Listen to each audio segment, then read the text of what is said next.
A light wave has a frequency of this many hertz. What is the wavelength in nanometers? So you're going to be provided this kind of table for kind of calculating, light problems like this. And basically, you're not going to be given the formulas, but you are going to be given this basically gives you kind of all you really need to know. So if you want to calculate wavelength and you're given frequency, remember that C is going to be equal to nu times lambda. Lambda is basically just this upside down y. And if you don't know what this upside down y means, well, on your AP Chem exam, it provides it to you. This V right over here is nu, and this represents frequency. All right, C represents the speed of light. And guess what? They also tell you this. The speed of light is a constant value. So in this case, our speed of light is going to be 2.998 times 10 to the 8 meters over seconds. Right, this s to the negative 1, right? If you know your negative exponents, it's going to be in the denominator, right?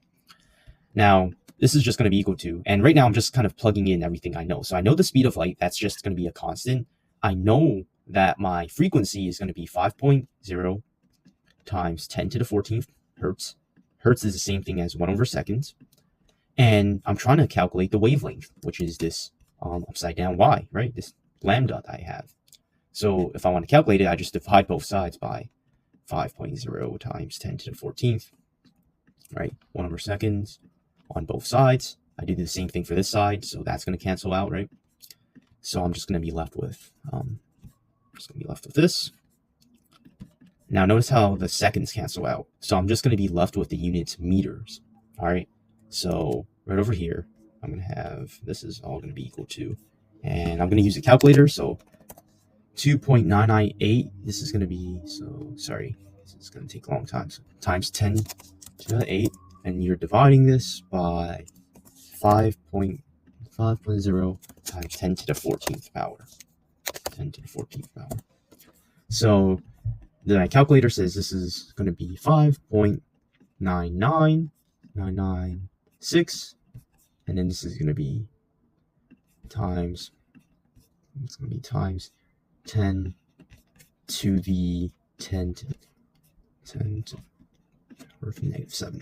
All right, this is going to be 5.9 10 to the power of negative 7, and this is going to be in meters. However, the question is asking us the wavelength in nanometers. So we just have to make sure that we make that conversion. So this is like a lot of mistakes that like people fall for, right? They forget this last step of converting the meters into nanometers. In 1 meter, you're going to have 10 to 9th nanometers. So notice how the meters cancel out. So you're just going to be left with 5.996 times 10 to the second, and then nanometers. Finally, all you have to do is just make sure we round to the correct number of sigdigs. Started out with 2, right? We started out with 2 sigdigs, so that is what we're going to be using. So we started out with 2 sigdigs, right? That was for our original calculation.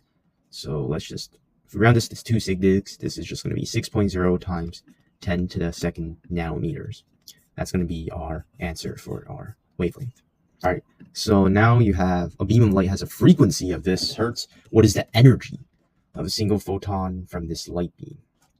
So the other formula you have to know is that energy is going to be equal to Planck's constant times the frequency. All right, and we're going to combine this with the C is equal to nu times lambda. So C is equal to nu times lambda. Right, and these are kind of the two kind of light equations you have to know. Sometimes what in this problem right over here, you're given the frequency, so yeah, all you have to do is just sub that in. You sub in Planck's constant, which is also given to you, and you get the answer. But sometimes what they'll actually do is, instead of giving you the frequency, they give you the wavelength. So then what you have to do is, I'm actually going to divide both sides by the wavelength, so I get C over lambda is equal to V. All right, so now you can calculate the frequency, right? If you're given the wavelength, right, then you can calculate the frequency. So then, now with this new frequency, then you just substitute it in here, right? You substitute this C divided by lambda into this V, then you sub in the Planck's constant, and you can get it. So either way, Either way, you can get, the answer like so. But for this problem, all you really have to do is just substitute it in here. So you get E is going to be equal to Planck's constant, which is 6.626 times 10 to the negative 34th. And then this is going to be multiplied by the frequency. So then just put this into your calculator. Sorry guys, I accidentally ended the recording, but basically you just put this into your calculator and you get 4.0 times 10 to the negative 19 joules. Remember to put your units. So Planck's constant, remember that's joules times seconds. And then remember that your frequency is in hertz, or 1 over seconds. So if you multiply joules times seconds by 1 over seconds, the seconds cancel out and you just get the energy for joules. So they don't unit for energy, which is joules. They don't tell you the unit for energy, but you can always kind of find it out, just by doing this. And finally, red laser pointer has a wavelength of this nanometers. Calculate the energy of a single photon. Calculate the energy of a single photon of this light in joules.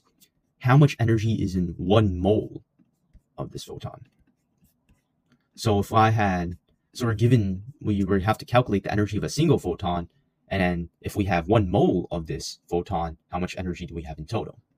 So this involves moles, right? So Avogadro's number is useful here. All right, now let's see how we can do this. So if I want to calculate energy is equal to Planck's constant times frequency. However, in this problem right over here, we're not given the frequency. We're only given the wavelength, right? We're only given the wavelength. So we're only given this value right over here. So we know that if we're given wavelength, we can solve for frequency because the speed of light is constant. So in this case, if I have 650 nanometers, first what I'm actually going to do is I have to convert this into meters, because I'll show y'all why. So basically 650 nanometers times, in 1 meter, there's 10 to the 9th nanometers. So now nanometers cancel out, and you'll just be left with, so we have 650 divided by 10 to the 9th.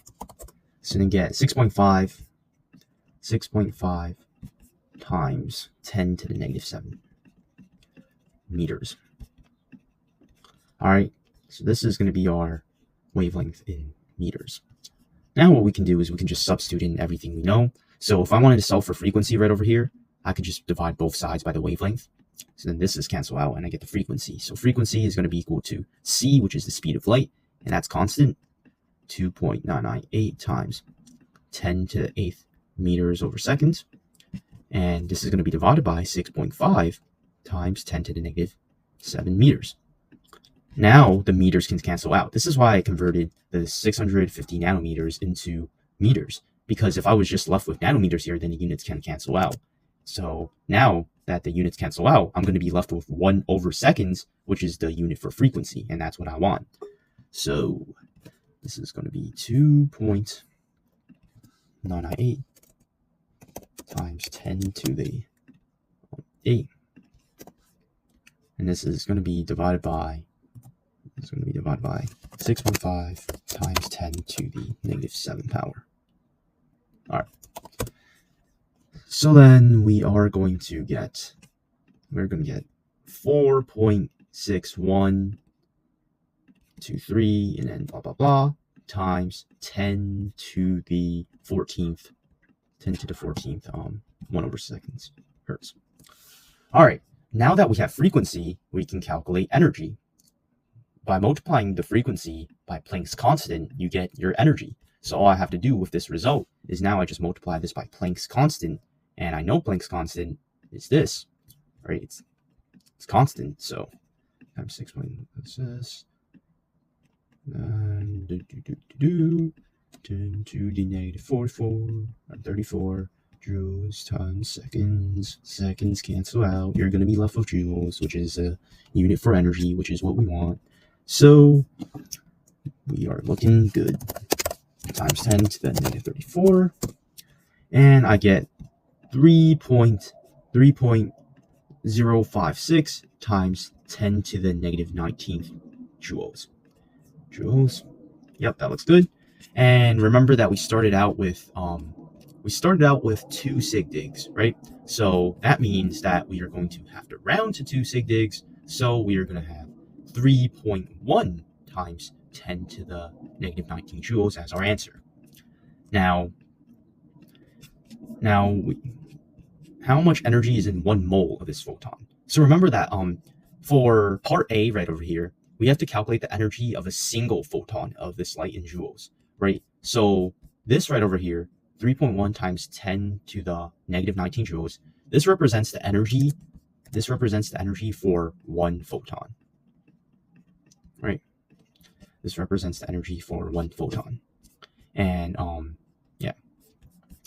So if I have a mole of photons, well, I know that if I have 1 mole of something, that's just going to be 6 point, and then you can look up at your reference table, but 1 mole of something is going to be 6.022 times 10 to the 23rd of that thing. So 6.022 times 10 to the 23rd, in this case, 10 to the 33rd photons, right? So I have this many photons. Photons cancel out, right, for the units. So I get that for 1 mole, I'm going to have 3.1 times 10 to the 19. This is going to be multiplied by 6.022 times 10 to the 23rd. So I am going to have, this is going to be 1866.82 joules for 1 mole of photons. However, once again, we have to round to the correct number of sig digs. So I'm just round to 2 sig digs, right? Because we started with 2, so that is going to be what we're rounding to. So this is going to be 190000 joules for 1 mole. If I have 1 mole of this photon, 1 mole of this photon, and that is going to be the answer.